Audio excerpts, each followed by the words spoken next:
This video describes the various profile lists, and these lists are all related to customers and vendors.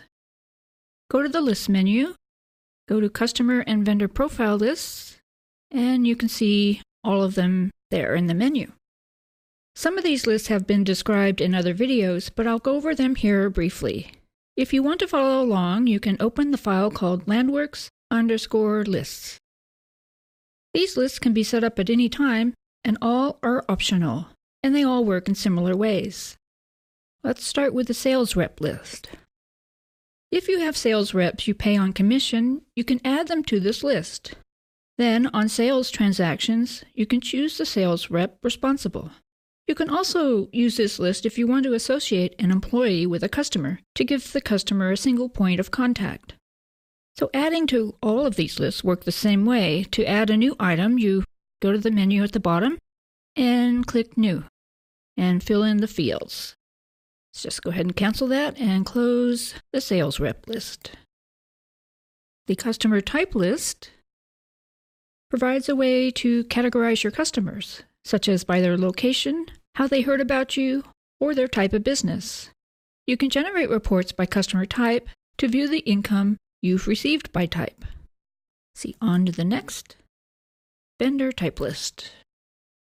This list provides a way to categorize your vendors, such as by consultant, service providers, suppliers, supplies, and tax agency. You can generate reports to see expenses by vendor type. Close this. The next list is the job type list. This provides a way to classify your jobs. For example, a graphic designer might classify jobs by web design, brochures, logos, business cards, and annual reports.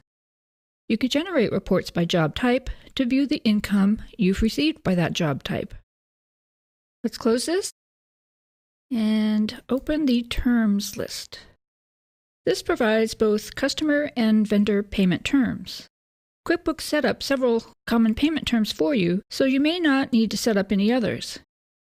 But you could, and let me just show you what that form would look like.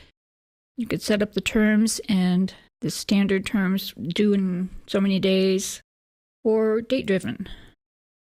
Cancel this and close the list. The next list is the customer message list. Well, this provides common messages you might want to use on a customer invoice in the customer message area. I'm going to add a new one, so go to the menu at the bottom and click New and type the new message. So, like us on Facebook, and click OK to save the message. QuickBooks doesn't know about Facebook, so it thinks it's misspelled.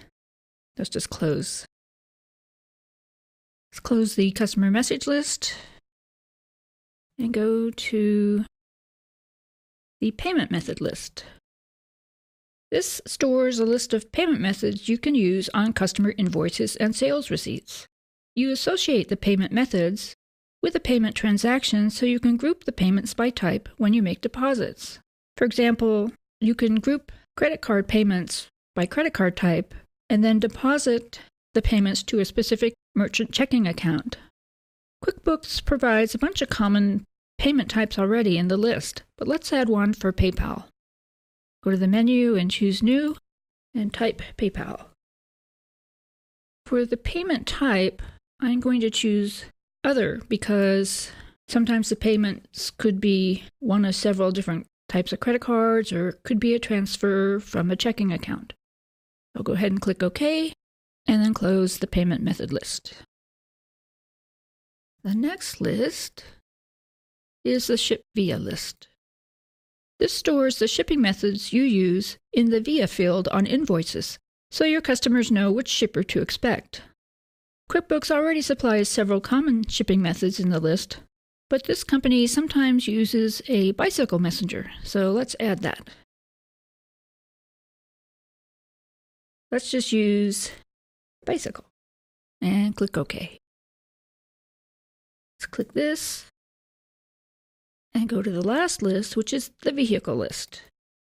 This keeps a list of vehicles you use in your business, and this is useful for tracking mileage.